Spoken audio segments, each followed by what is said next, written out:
Good morning, class 4 students. Now today we will start comprehension lesson number 4 on page 122, and the name of the chapter comprehension is The Blossom. Now read this poem by William Blake. This is the poem named Blossom that is written by the author William Blake, whose name is William Blake. So let's read.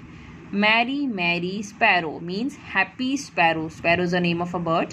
Under leaves so green, a happy blossom means he says that the sparrow is a very happy bird and generally it's seen or it takes rest under the leaves that is so green. Sees you swift as arrow means her flight is as fast as an arrow. Seek your cradle narrow means she finds her cradle means her baby's bed. Cradle is also known as baby's bed. That is very narrow, thin. Near my bosom. Bosom here refers for a woman's chest. Pretty, pretty robin. Now here we are, the writer is also talking about the another bird whose name is robin. And under leaves so green, a happy blossom that will also live in the under the leaves that is so green, and she feels very happy.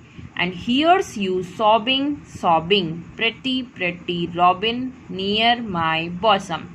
Now here the bird that is robin, the author generally used to hear his or her sobbings means crying sound generally, and we see the difference between both of these words, the sparrow and the robin. Sparrow is very happy, she just fly as fast as an arrow, she seeks her cradle, but the robin is only just sobbing. So this is all about this small poem. Now let's answer these questions. What is the common name for the blossom?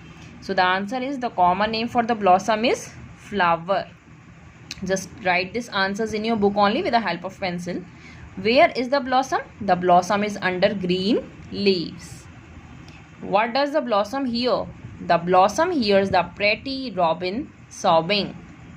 What does the blossom see? The blossom sees a sparrow. Pick a pair of rhyming words from the poem. Now here we are just writing the rhyming words of the poem. The rhyming words are, first is sparrow, and then arrow, and then narrow. These are the rhyming words here. Now we will do question number B. Write the synonyms and antonyms for each of the following words from the poem. From the poem we just find the synonyms and antonym words.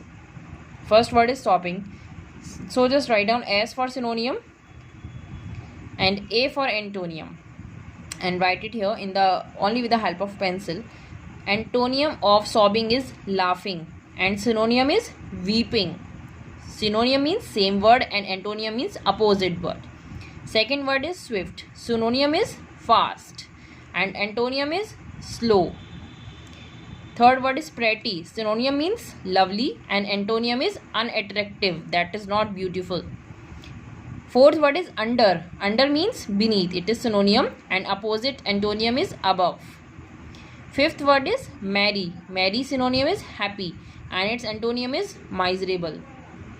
Now after completing this A and B part, now let's discuss C question. It is generally a oral question, no need to just write it here.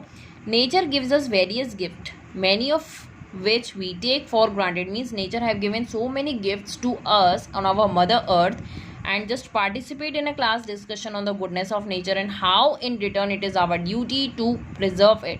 Just make your views, so how you will preserve all the things that is actually given to nature by us, to us, like water, greenery, forest, plants and everything.